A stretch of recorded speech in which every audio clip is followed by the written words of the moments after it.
Thanks, Jen.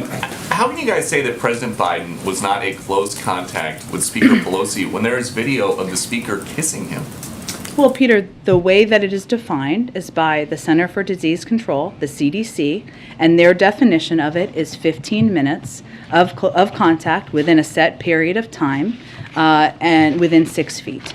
It did not meet that bar. It does not mean that that no one will get COVID around the world who does not have a close contact. It just means we are defining for all of you whether the president and their interaction met the definition of the CDC of a close contact. Half the cabinet was there on Tuesday. At least 2 additional cabinet members, Raimondo and Garland, already have COVID. Is there a threat that this is going to be a national security problem if the cabinet comes to the White House and starts getting infected with COVID? Well, I don't think, Peter, we can assess where they got COVID or where they acquired COVID or whatever the right way to say that is. I don't know that it was Tuesday. There are other events, obviously, that have happened over the course of the last week as well. They are all boosted. They are all, many of them are able to work from home, as many staff and even reporters are who are vaccinated and boosted. And they all have a talented and experienced team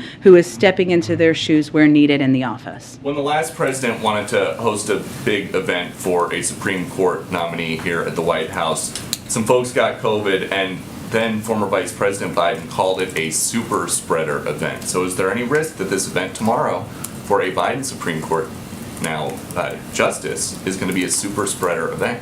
Well, one, at that point in time, vaccines weren't available. People were not vaccinated. It certainly puts us in a different space. This event is also going to be outside tomorrow. And then on a different topic, when Title 42 expires next month, what is the plan for the 18,000 migrants a day that are going to cross? Do you want them to get jobs here? Is there something else that you want these 18,000 a day to be doing? I don't know where you're basing your specific numbers on, Peter, but what I would tell you...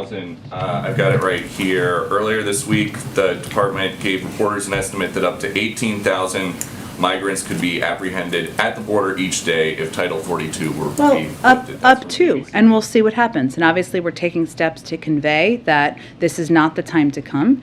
Individuals who come to the border, this is what would happen. CBP and ICE would work together to ensure that anyone who enters the country without authorization is put into immigration proceedings as quickly as possible. CBP has been working with ICE to ensure individuals awaiting processing in the interior of the country would be monitored under the Alternatives to Detention program. We know that to date, nearly 80% of non-citizens waiting in the interior under prosecutorial discretion have either received a notice to appear or are still within their window to report. That is what would happen. In addition, I would note the Department of Homeland Security also put together a preparedness plan to continue addressing irregular migration that involves surging personnel and resources to the border, improving border processing, implementing mitigation measures, and working with other countries in the hemisphere to manage migration. Those are all steps that they're working to do in order to implement when we get to that point in time. And the last one on this, now that the Texas governor is saying that he's going to start busing border crossers to Washington, D.C., when they get here, are you guys going to help them find a place